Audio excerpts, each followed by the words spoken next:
a Las Vegas. Welcome to Las Vegas. I'm Maria Silva, and it is my honor to be your tour guide. I happen to know a thing or two about this fabulous city. You see, the Silvas first arrived in Las Vegas way back in August of 1981 from Mexico by way of El Paso, Texas. Back then, the Latino and Hispanic population in Las Vegas was in the single digits. Today, it's more than 34%. There is so much rich history when it comes to our vibrant Latino community, history many may not know. Do you know what our city's name, Las Vegas, means? Don't feel bad, you're not alone. More on that important history lesson in just a bit. But first, did you know that a Latino greenlit one of the most iconic slogans in the entire world? Manuel Manny Cortez was the first Latino to serve as president of the Las Vegas Convention and Visitors Authority. Over the next 5 years, Las Vegas will change more than it has in any other time in its history. As a result, the way we market Las Vegas must change as well. What happens here stays here.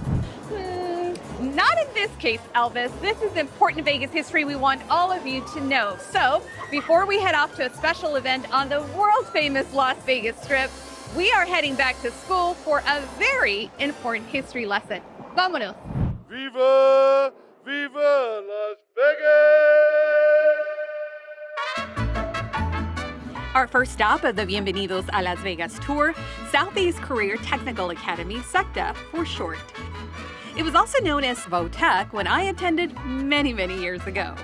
Our Vegas fun fact, on March 25th, 1968, KLVX Channel 10, now known as Vegas PBS, went on the air broadcasting out of, you guessed it, VOTEC. The school sits on top of the Whitney Mesa Nature Preserve.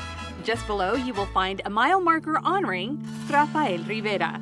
It's here overlooking beautiful Las Vegas where I met up with one of the most trusted historians when it comes to Latinos in Las Vegas, Mr. Thomas Rodriguez, who's also quite the expert on Rafael Rivera's journey. He came to Whitney Mesa because the diary basically says he could see the Mount Charleston, the Spring Mountains, and the Wash. And you know, the green part of it, of course, was the Wash. So he decided that's the way I want to go. Tom, we're back at school for a very important history lesson. All right, let's do it. Let's talk about this 18-year-old Mexican scout, Rafael Rivera. He comes here, he's on that mesa overlooking all that beauty. He is credited with giving us our name, Las Vegas. Yeah, well, you know, it's not unusual that he called it Las Vegas because that means meadows, and he was looking at a green wash. You know, it's still green to this day. So, Las Vegas, the name, how did it get passed down? How, again, through the journal? How did people just... No, just the word of mouth. You know, people kept using the old Spanish Trail, and, you know, Las Vegas itself really wasn't settled until it became a city in 1905. So it wasn't like there were thousands of people here, but there were people going through back and forth to California. And they had to call it something, Las Vegas. Tell me a little bit about Hispanic profiles in Nevada history, 1829 to 1991. Well, you know, one of the reasons we wrote that book, Dr. Miranda, Tony Miranda and I wrote it, is the historical neglect for things Hispanic. You know, there's so many history books. I went to the library when I first came to Las Vegas trying to find something on Latinos. Nothing. Nothing. I mean, nothing. And over the years, you know, I've written 6 books about the Latino experience in Nevada. In your book you wrote, the exciting exploits of Rafael Rivera have gone relatively unnoticed and unrewarded, and he has not been given his rightful place in the story of man's epic struggle to explore and settle the West. Yeah, you know, it's sad because that diary, Armijo's diary, was in Mexico City in Spanish, and it stayed there for 120 years till somebody discovered it, translated it, and then we learned about Rafael Rivera. And explain to us who Armijo was. Armijo was a trader. He took blankets, all kind of things to California, and then he traded that for livestock. Drove the livestock back to New Mexico, and you know, for meat and everything else. You had had several other attempts to find a route to California. The Escalante party, Father Escalante, they didn't make it. They came at the wrong time of year. Armijo had enough sense to come in the winter when it wasn't so hot. And so, you know, he put together a group of 60 people. They left Albuquerque, New Mexico, and that's how they got here. And Rafael Rivera just ventured off on his own. Well, that's sort of what happened. On Christmas Day, they sent out a reconnaissance party. And on the 29th, that party came back to the main group, but Rivera was missing. And Armijo in his diary said, Citizen Rivera is lost. Oh. And so he kept sending out recon parties to see if they could find him. I mean, by then that guy was long gone, you know. And you know, it's a remarkable story, Maria. I don't know what you were doing at 18 years old, but I was just getting out of high school. Exactly. This is an 18-year-old kid. He's traveling alone. They thought he was lost. He's traveling alone into uncharted territory.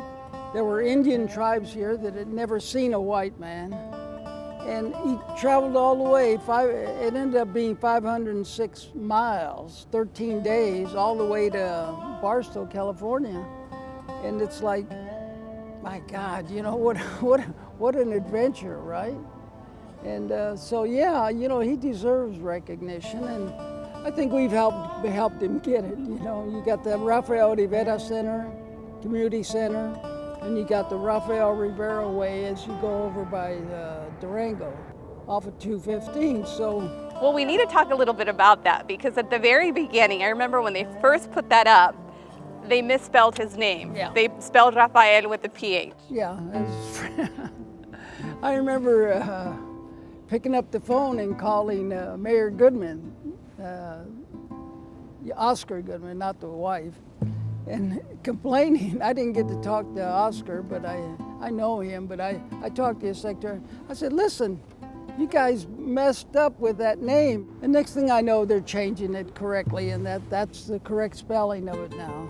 With the history books, again, I learned about John C. Fremont in school, but I didn't hear about Rafael Rivera. There have been some skeptics, historians who have doubted that he was the first non-Native American to step foot here in Las Well, let me Vegas. tell you what, John Fremont, Jedediah Smith, they were famous explorers.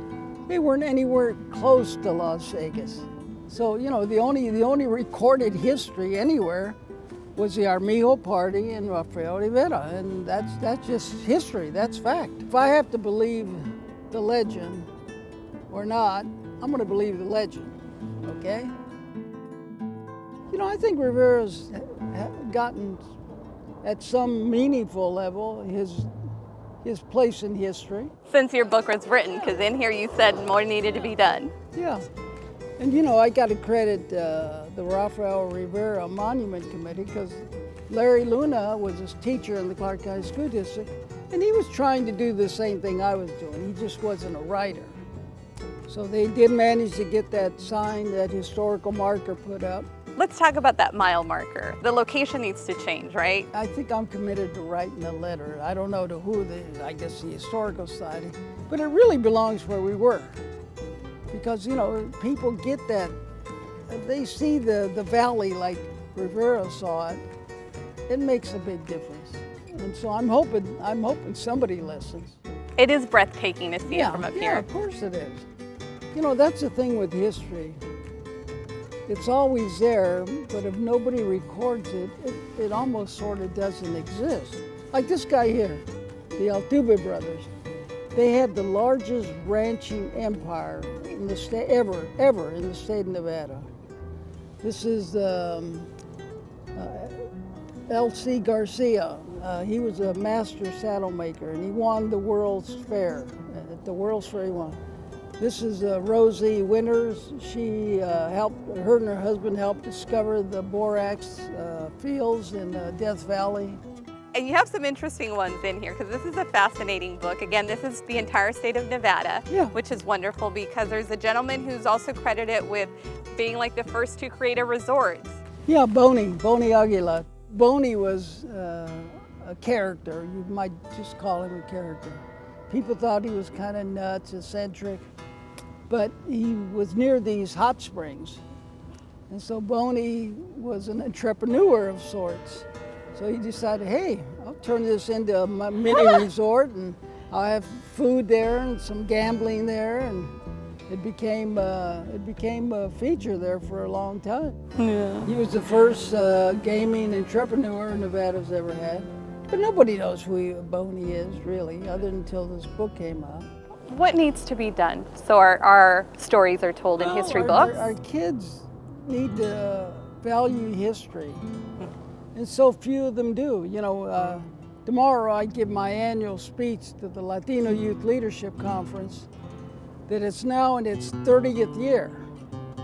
Well, one of the things we do the first day of that conference, it's a 6-day conference, we teach them about their history. Most of them never heard of the Chicano movement. They don't know the history. They don't even know who Cesar Chavez was. And so, you know, we try to give them a quick history lesson. And we talk about these books and everything. Let's talk about your legacy and how it lives on here in Las Vegas. You recently had a very beautiful honor bestowed upon you. Tell us about that. Yeah, this committee, they're building a huge complex. It's a $500 million complex called the Uncommons. And my name was given to them by UNLV, my friends there. And so I get a phone call and said, Mr. Rodriguez, we're planning to name a street after you and explain where it was going to be and everything. And are you agreeable with that? And I said, well, yeah, sure. You know, that's a compliment. What an honor. Yeah, a real honor. And it's not too far from Rafael Rivera way. Right.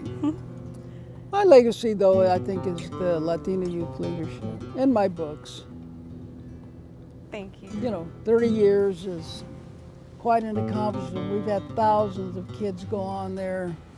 There's probably 6 members of the legislature went through that program. I still go places, and it just happened about a month ago. I turned around, Mr. Rodriguez, do you remember me? And I said, well, I remember your face, I don't remember your name. So I went through the Latino youth leadership, and it changed my life. And I'm like, what else can you ask from life? Before I leave you, I do want you to read something that's very special in your profile of Hispanics in Nevada. Hispanics people are a large and fast-growing segment of the multicultural mosaic we call America. We belong here and have earned our stay by helping to build this country, by planting and harvesting its crops, by toiling in its factories, by helping to build its railroads, and by giving our lives to defend it. We are mothers and fathers, sons and daughters. We are people who have suffered and who have endured. We are teachers, doctors, lawyers, farm workers, janitors, waiters, actors, models, musicians, and gardeners. We are every man. And like everyone else who claims this country as their home, we are Americans, somos americanos.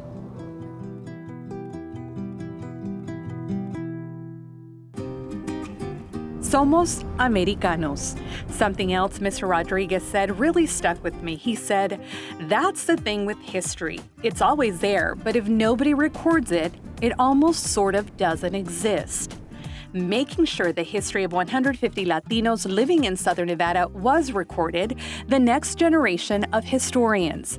It's here at the UNLV Library Special Collections and Archives Reading Room, where I met up with fellow UNLV grad, Lawrence Bañuelos Benitez. Lawrence was part of the student-led oral history project, Latinx Voices of Southern Nevada, under the direction of Clay T. White, director of the Oral History Research Center at UNLV Libraries. And let's talk about the ones that you did work on. Name some of the people that you got to interview, that you had the honor of sitting next to. And yeah, so I definitely got to sit in on a couple of great, interesting interviews. Tony Sanchez, who's with Nevada Energy, was a fantastic person to talk to. He told this wonderful story of how his name was Americanized as he was growing up. You know, his father is actually Anthony or Antonio, but when it came to naming him, his father decided to name him Tony, to Americanize his name, because that was a way of survival for our community, right? If our names were too Latino or too Spanish, there was this fear that we would be hindered by our names.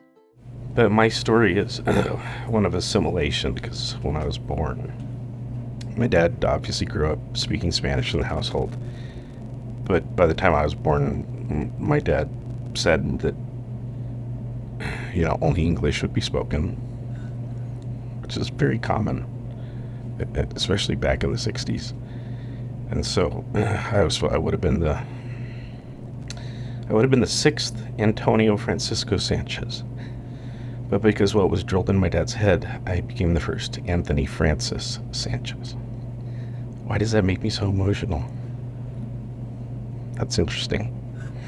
So what's the first thing I did? When I had my first son, he became Antonio Francisco Sanchez. I interviewed one of my professors here at UNLV, Sergio Checo Salgado. When I was talking to him, I discovered that we had both gone to the same middle school, right? And he told me stories about the neighborhood I grew up in years before I was even born. And so getting to hear of how my neighborhood transformed from Checo's time to when I grew up and knew it was an amazing experience. I just did an exhibition in honor of 28th Street because it was one of the first centers of Latino hub. I've known a lot of families now, especially with this exhibition, that they came there and started there on that street. And they've gone on to become really successful. I mean, there's doctors, people in law enforcement, people in construction. They have really successful careers, but that's where their families came from. Our main tool during this project was this recorder that we have up here front. What we did with them, we turned them on, we put them away somewhere where they weren't front and center with our interviewees, so they wouldn't think about them. And we tried to get people to get relaxed and just comfortable and talk to us like they were talking to a friend. A very important woman who was also here, Lilian Lujan Hickey. Tell me about her story. Another pioneer, she was one of the first women elected to Nevada Board of State of Education. So she was a pioneer for education for Latinos here in the state. That's why she has her school named after her as well. One is Bud Bailey, which is a middle school, and my dear friend Bud Bailey. Lilian Lujan Hickey is the elementary, and Sunrise Mountain is the high school. And those three schools are in what I consider the concept for education, to put in the mind of the children that they have to go elementary, middle school, and high school. And that's my village. The Latino community is everywhere in Las Vegas. You can't look anywhere without seeing our influence. Thomas and Mack, right, is such a big part of UNLV. That was designed by a pair of Latino-Cuban architects, and that's something that we don't talk about. So one of the other first interviews that we did was with Peter James Guzman. He is the current leader of the Latino Chamber of Commerce. He is a great advocate for our community as well. And so Otto is a giant to me. I'm grateful that he created such a wonderful organization that I got to step into and, in my opinion, take it to another level, which is not a knock on anybody. It's what he wanted. He said to me, Peter, I expect and I want, this is my legacy. It's only going to survive if you take it to where I know you can take it. That's why I want you to do this. And so that's what I feel we've done. You can't really talk about Las Vegas without talking boxing as well. I'm a big boxing fan. I grew up watching boxing with my parents and my family. It was always a big event. The early days of watching Oscar de la Hoya, right? Hearing stories. Julio Cesar Chavez, hearing those stories from my dad. So one of the ones that I really loved to do was when I got to sit down with legendary boxing referee Joe Cortez. Canelo Alvarez, I refereed against Joselito Lopez, September 2012 was my last fight as a referee. Still top of my game, but when I got inducted to the Hall of Fame with Julio Cesar Chavez, Mike Tyson, Sylvester Stallone, Casa Zoo, and National Berenstein, I said to myself, I'm on top of my game. I want to go out while I'm still on top. I don't want to be pushed out. Your lovely wife was also involved in the project. Yes, she was. So my wife was also involved in the project. We were both graduate students at the time.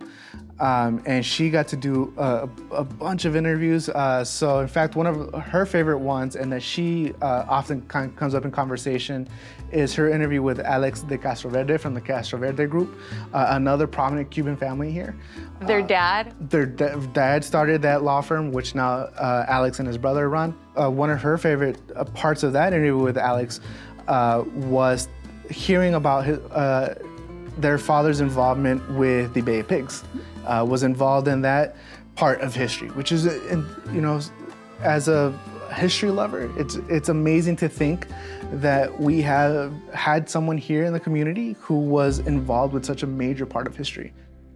During the negotiations between Fidel Castro and the Kennedy administration to release these inmates who were trained by the CIA, my father was asked to serve in the negotiations committee. So 2 times he was released from prison and flew to the United States along with 7 other prisoners and relay the offers that Fidel Castro was requiring in exchange for the release. And each time he voluntarily flew back to Cuba to go back to prison.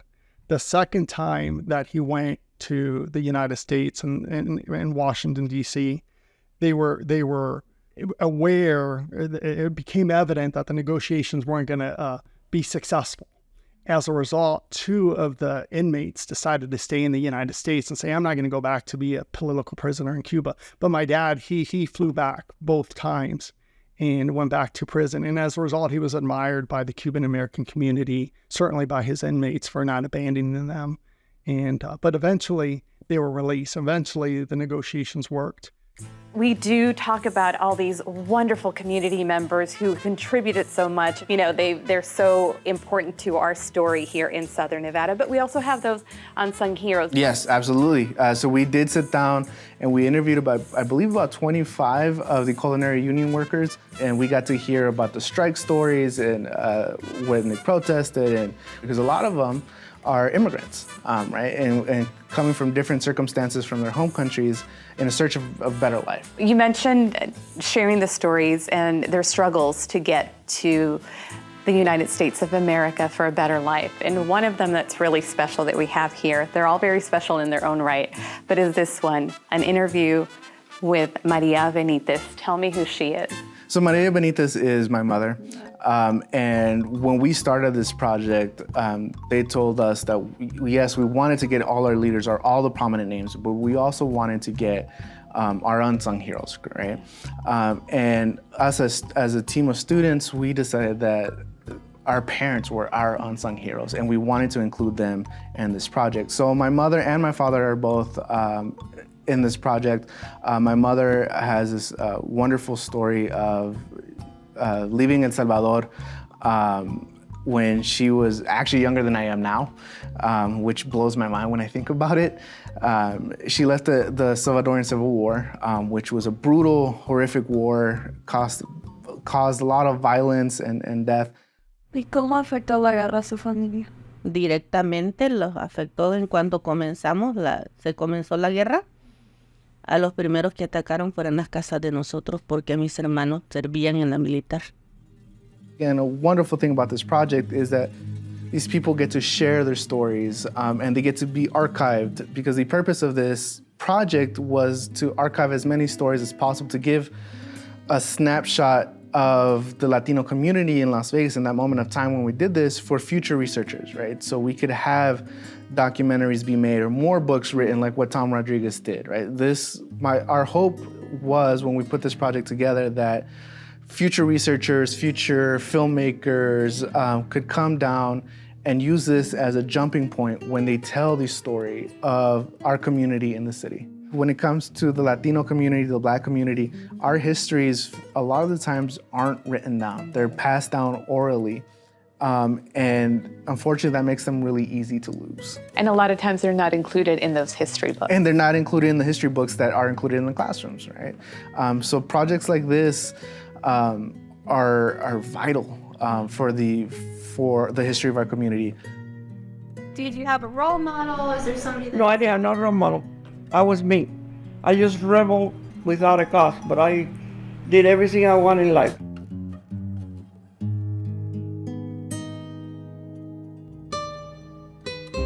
Rebels make it happen. Being back on the campus of UNLV, a bit emotional. You see, like so many immigrants and children of immigrants, I am a proud first-generation graduate. With 32% of UNLV students identifying as Latino or Hispanic, UNLV is one of the most diverse universities in the entire country. Fun fact, in 2021, U.S. News & World Report ranked UNLV as the nation's most diverse university for undergraduates. We are heading off to meet a fellow rebel at a neighborhood near and dear to my heart. The inspirational stories of Latino community leaders being retold to younger generations at the schools which bear their names. Namesakes include some of the community leaders we've already told you about, like Lilian Luján Hickey, Arturo Cambeiro, and Manny Cortez, whose legacy also lives on through his daughter, Nevada U.S. Senator Catherine Cortez Masto, the first Latina elected to the U.S. Senate. Other influential Latinos, pioneers in their respective fields, include Tony Alamo, a prominent casino hotel executive, Dr. Ruben Diaz, a board-certified pediatric pulmonologist, and Edmundo Eri Escobedo, founder of El Mundo, the oldest Spanish-language newspaper in Nevada. Some of these schools located in and around East Las Vegas, a predominantly Latino neighborhood located less than 10 miles from the Las Vegas Strip. This neighborhood is also known as the Rafael Rivera neighborhood. It's where you will find a community center and park named in his honor. Fun fact, the 11-foot-high bronze Rafael Rivera statue, which now sits in front of the community center, once welcomed guests to the Old Vegas Amusement Park on Boulder Highway in Henderson.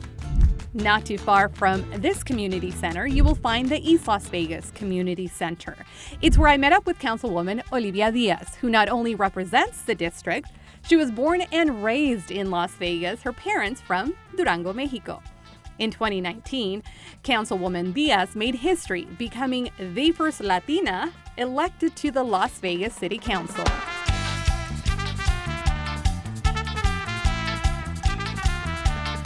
Welcome to Ward 3, and this is where all of the excitement happens for our comunidad here on the east side of Las Vegas. Bienvenidos a Las Vegas!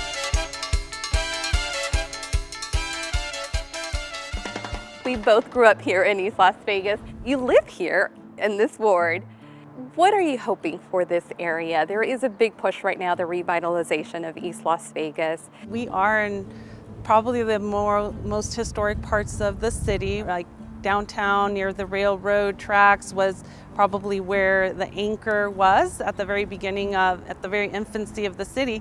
But as you move eastbound, we are basically the very first communities. There was no such thing as master plan back in the 50s, 60s, 70s when our neighborhoods were being built. So obviously we've missed a few things, right? Planning and development has really come to a different level, and I just want to come back and make sure that we're still taking care of this area, that we still all feel a lot of pride and joy to live here, that we receive the same amenities and access to things that other communities enjoy. We have a ways to go. Yes, we don't have all the open spaces that we need. We don't have all of the sidewalk infrastructure because sometimes that wasn't spelled out in development, but we're gonna get there. And we are already seeing improvements. I mean, this beautiful community center, the East Las Vegas Community Center. Yeah, so actually the East Las Vegas Community Center just turned 20 years old, and we gave it much needed love. Every now and again we'll celebrate September 16th, which is a big to do for the community. It's the Mexican independence, and so with the Mexican consul we come and we do the celebración del grito, hence why we have that wonderful bell back there. And now we actually have something that is ceremonial to that whole protocol that every year the Mexican president does in his backyard, but now we have the ability to kind of simulate something locally as well. I want the community to know that this is their space to bring their children to learn ballet folclórico. An important thing to note is that this area was designated as Rafael Rivera neighborhood. We have the Rafael Rivera Community Center, the Rafael Rivera Park. If you really look at the entirety of the city of Las Vegas, until Rafael Rivera Community Center was open, we really didn't have any point of reference of anything Latino. It gives us at least a figure for, I think, our youth to identify, especially with the name Rafael Rivera, right? And so going through school, we didn't really hear too much about anyone that kind of mirrored our background or we could make a connection to. So I totally applaud that they made that step forward as a city here, not too far from where this community center sits now. There are 2 nonprofits in there right now. The Immigrant Home Foundation, led by Luz Marina Mosqueda, she's been doing that amazing work. She's helping people with their immigration processes. She's helping them with the citizenship classes. She's helping folks who didn't have access to an education in their home language, for example, in Mexico, if they came here with an elementary education and they now have the time and the aspiration to finish those levels, now they can go there and finish middle school and high school. And then we have our Dream Big Vegas, also our dreamers, Astrid Silva's at the helm there, and she's helping them with their DACA processes. Wherever we're going as a nation with them, I'm just wanting them to also, receive the blessing from all of us. It would be awesome to see our dreamers get a pathway to citizenship because they are children that we educated, that we raised, that we need.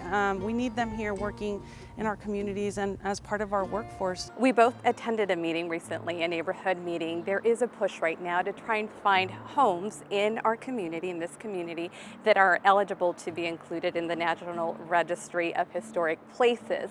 It was a little disheartening, though, that they couldn't come up. It's in initial stages. To find places to be considered landmarks or part of the registry. I know we talked about the Arturo Cambeiro Center for adults, and then also not too far from here, Freedom Park, where many of us spent our youth there. That was brought up so many wonderful memories. But what do you think needs to be done so we do have a place here in this community as a whole? I think we need to still continue to dig a little bit more, go to like the Tom Rodriguez's of our community who really know our history well, know the Chicano movement, the Mexican American, because at a certain juncture, Mexican Americans were the biggest Latino population that were here in Las Vegas. And then now increasingly we're seeing more Cubans arrive, we're seeing more Venezuelans, more Colombians, Argentinians. Yeah, so we're getting basically a lot of folks coming from different places in Latin America. And so now we're a bigger, more diverse collective than we have been in the past. So let's talk about that beautiful mural. It's so representative of this area and what you're trying to convey when it comes to the people of this community. We had the conversation with the muralist about, seeing the Latino community as positive, asset-driven, what we bring, who we are. And so she came up with that amazing concept called Our Collective Strength Has No Boundaries. It's basically a mother who's teaching her child about nature and building a nest regardless of where you are. Because without nature, we can't be here. Without building our nest, we don't have financial security down the road for our future families. And hopefully those values are going to be transmitted to the next generation to come. So I just feel like it does capture why our parents took this leap of faith to come to the U.S. and migrate and leave family behind, leave their hometowns behind.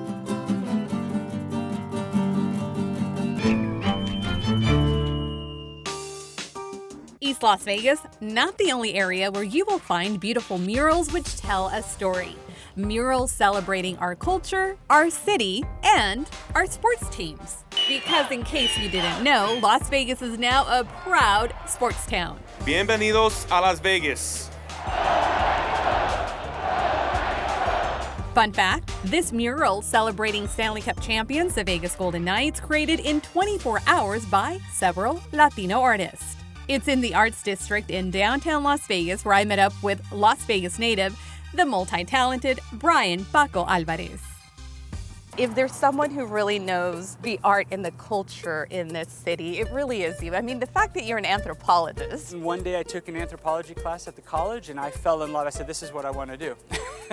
Studying culture. We have so much culture here in Las Vegas, and I think that's a big misconception when we talk about Las Vegas. A lot of people are like, they don't have any culture there. Right. That is a huge misconception, and I think that's the sad thing when you speak to the indigenous people that live here, the Paiutes, to say that there's no art and culture when they've been here for 1,000 years plus, and we've had human migration into this valley for over 10,000 years. There's a lot of art and culture here. We are here for a very specific reason. This beautiful metal artwork back here, this sculpture. This is my pride and joy in downtown Las Vegas. It's the second most important work of art ever commissioned in Las Vegas history.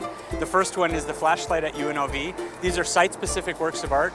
Luis Varela Rico actually created this. He's a local artist, originally from Mexico. His mother's very locally famous, Irma. The beautiful thing about the sculpture is it's representative of the Paiute baskets. The Paiutes are renowned for their amazing baskets that they created, and it also represents, it's made of aluminum, and it also represents the railroad, because the railroad is just a few feet away. So you've got this juxtaposition of aluminum and steel and the delicateness of the Paiute basket. So we have radial symmetry by Luis. And that just makes my heart so happy because, again, it is so important to acknowledge those who came before us and who are still here. Yeah, the Paiutes, we always forget about the Paiutes. And as a tour guide and a person who celebrates Las Vegas culture, every tour I ever do, I start off, the Paiutes were here first, you know, they're still here.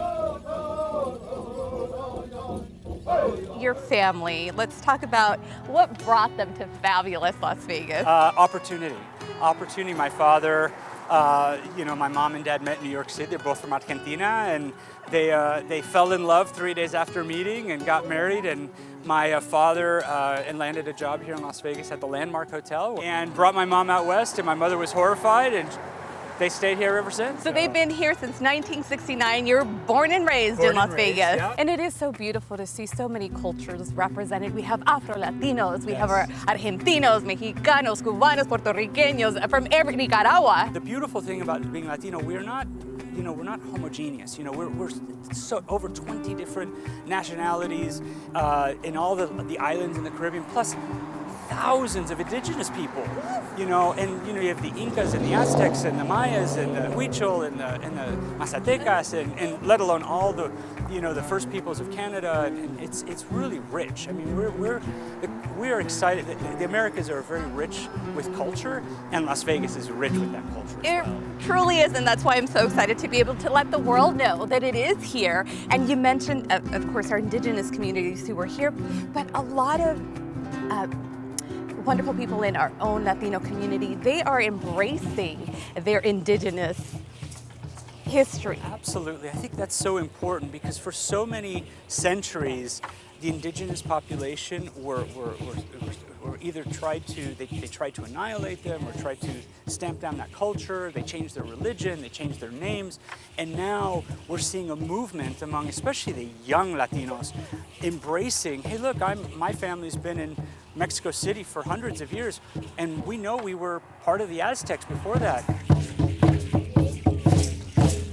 And I'm also noticing that artists here in town, they are also embracing their indigenous roots, and it's in their artwork. We're seeing it.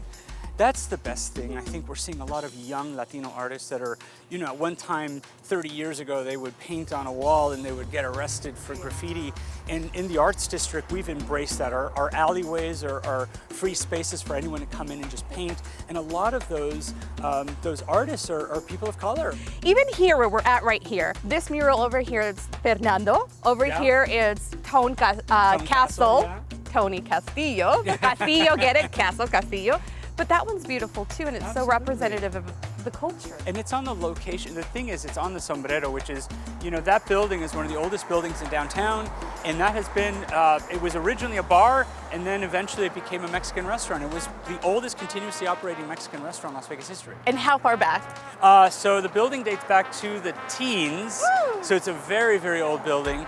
The bar was in the 1940s and then 1952, so we're going back. And of course, it's changed owners a little bit. Now it's Letty's. But it's still a Mexican restaurant. Yeah. It's always been a Mexican restaurant. And El Sombrero, and I love this, and this goes back to something else that you've done. You've been a curator. Also, we'll talk about the Hispanic Museum in just a bit, but also for the Neon Museum. And it made me so happy that sign, they kept it up there.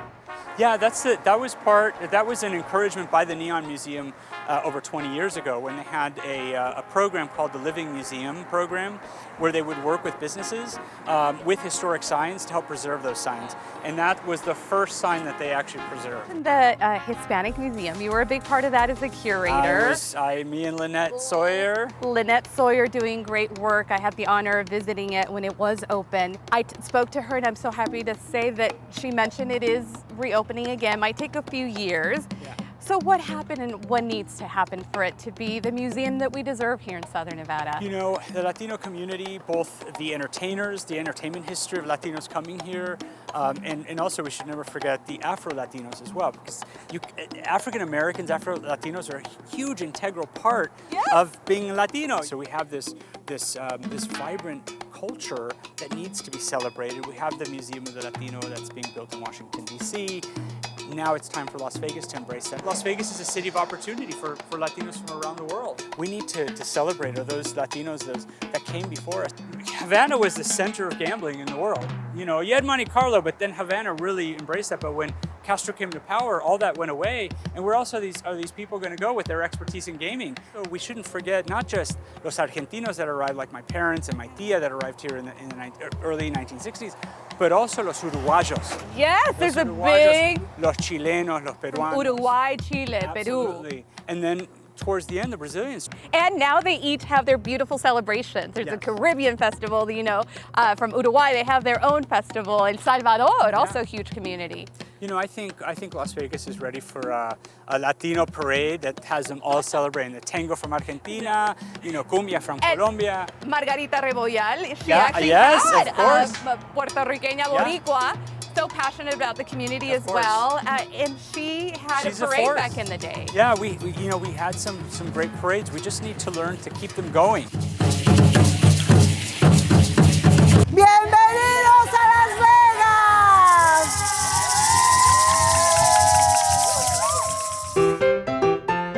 It is now time for our Vegas foodie tour. Fun fact, celebrity chef Lorena Garcia, originally from Venezuela, has the distinction of being the first Latina to have a restaurant on the Las Vegas Strip. Hello, I am Chef Lorena Garcia, and I am so excited to welcome you to my new restaurant, Chica, right here at the Venetian in Las Vegas. No doubt Las Vegas has a phenomenal culinary scene, and behind every celebrity chef, you will find hardworking men and women. According to the Culinary Union, 54% of its members are Latinos.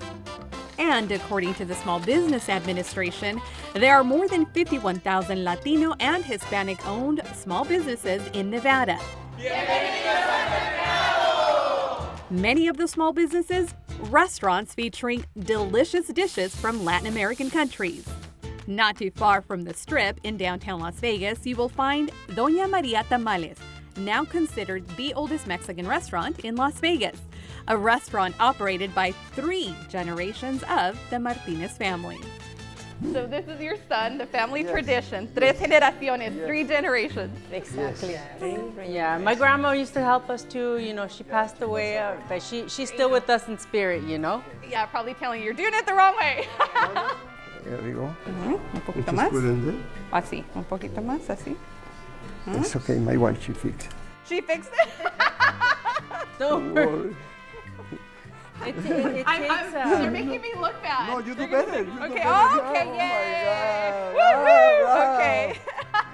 So this is the corn husk. Yeah. So they dry them out, they dehydrate them, and then you have to soak them and clean them. Water. So then we put them in our little, pile. And so then after we put the pile, we'll have the masa. And the masa is the cornmeal with the secret recipe that we can't tell you. You can't tell me the recipe? No? Well, all depends, you know.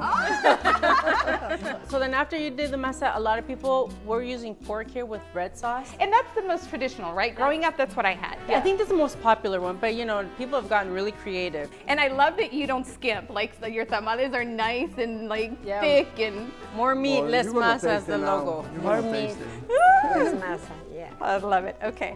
And then, so you just put that in, and then the wrapping technique is also pretty special, right? Well, you got to be able to wrap them up because once we have them like this, we steam them, and so they're steaming them. And if you don't wrap them correctly, they'll open up, and then you don't want that. So you want to make sure you wrap them correctly. Make sure you turn them. Yep. Look He's at got that. it. That's the last one. The last Make one. the I one. get the honor. All right. I feel the pressure, eh? Uh-oh. No pressure. No. Well, abuela up there watching, I'm like... She's going to guide you. She's going to guide you. And my mama, my beautiful madrecita too, she's like, I taught you better, girl. I taught you better. A ver, así. Sí. Y luego, pa. And Oh, look at down. Down. Just to hold it. All right. Always down. Down. And the other side. Down. That's it. Down. ¿Ya ves? Oh! Más o menos. If you, you just practice and 20 you can make it. And so, like, traditionally in Hispanic households, you'll have, like, the tias all sitting la tamalada, around. right? And, you know, chismeando. Hey, fíjate. You know, And she's meando and all the gossip in the Yes. neighborhood and the family more than Yes, anything. so- And did you hear about Juanita? Oh Yes. my God. ¿Y tú crees que pasó? So that's where it becomes a tradition that everybody sits down and makes tamales, and it's a family occasion.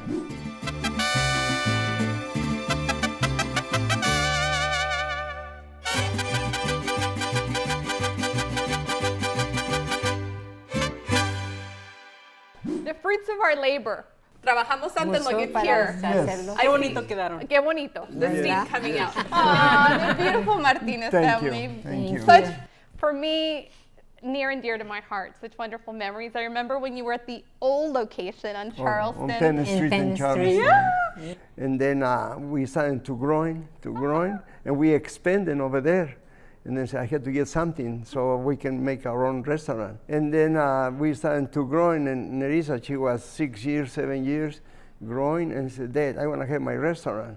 This location is the oldest Mexican restaurant in Las Vegas. Yes. So the restaurant was purchased in '79. Like we said, we started in 10th and Charleston, and then we moved here to this location in '91, and we have our other location in '98.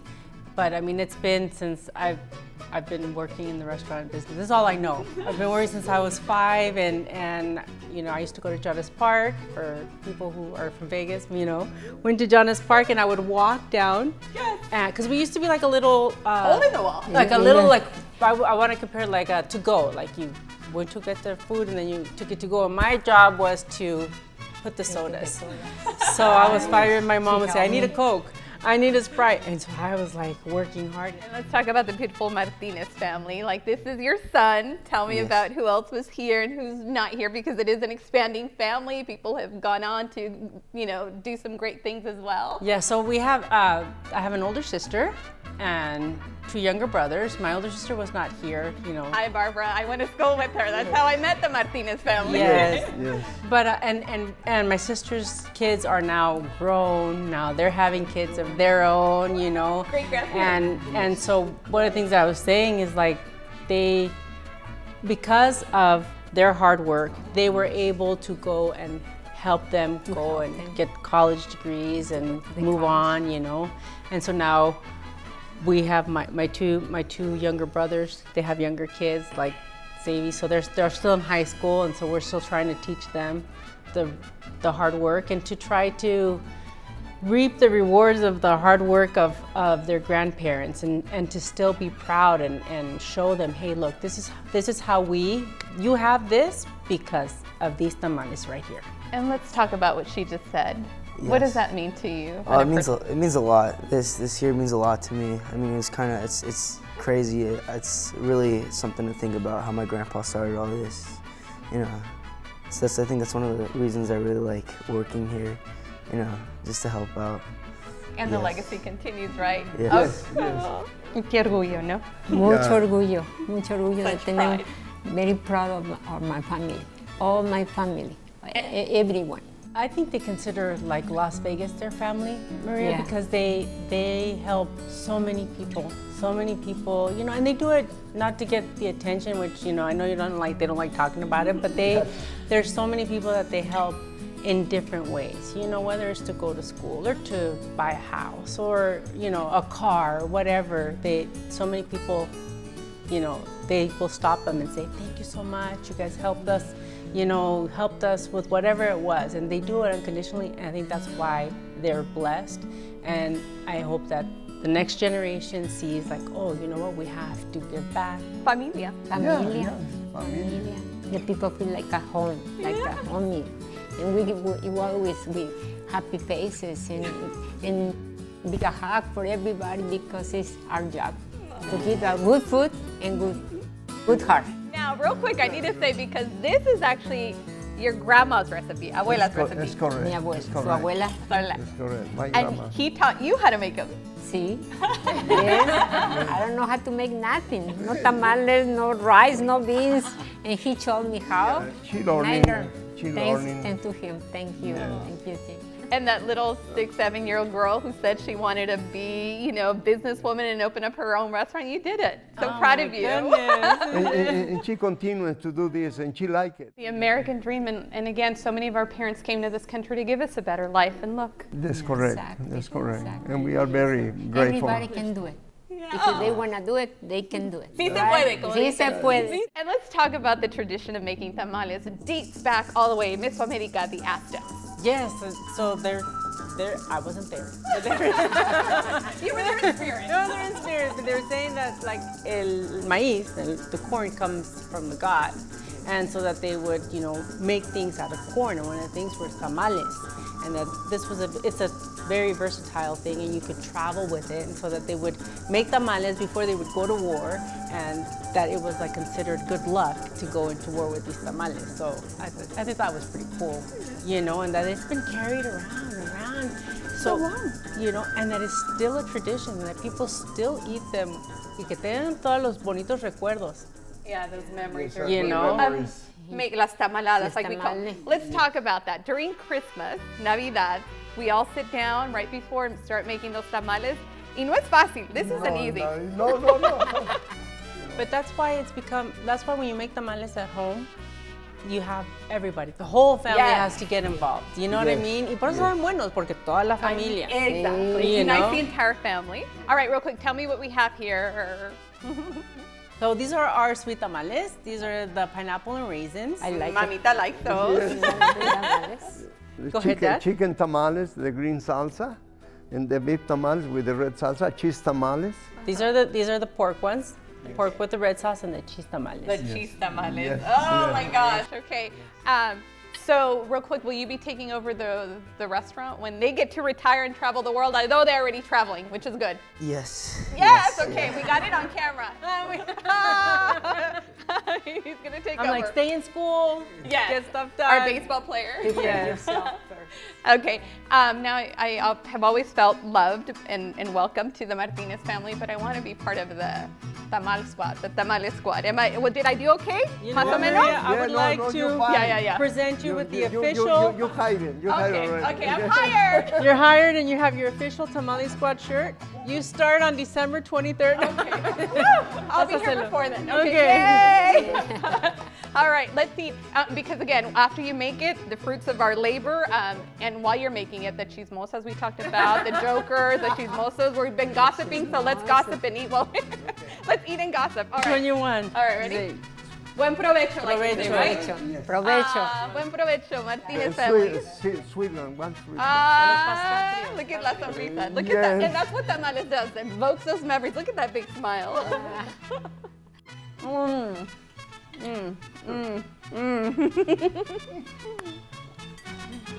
Bienvenidos a Las Vegas.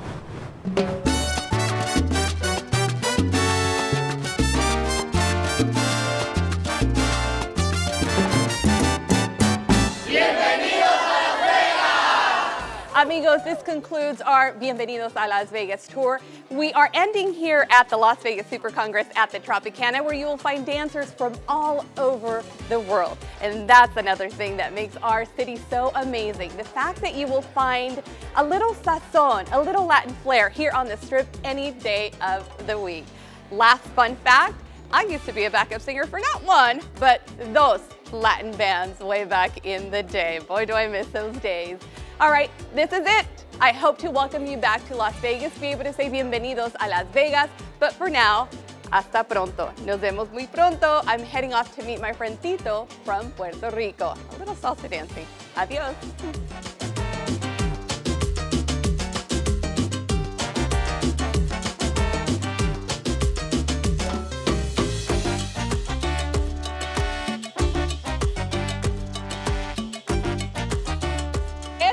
You got it? What are you going to say? Bienvenidos a Las Vegas. Bienvenidos. Bienvenidos. Bien. Bien. Venidos. Dos. Bienvenidos a Las Vegas. Bienvenidos a Las Vegas. Ah, muy bien. Okay. Bienvenidos a Las Vegas. Ay, qué lindo. Okay. Ready? En 3, 2, 1. Bienvenidos a Las Vegas.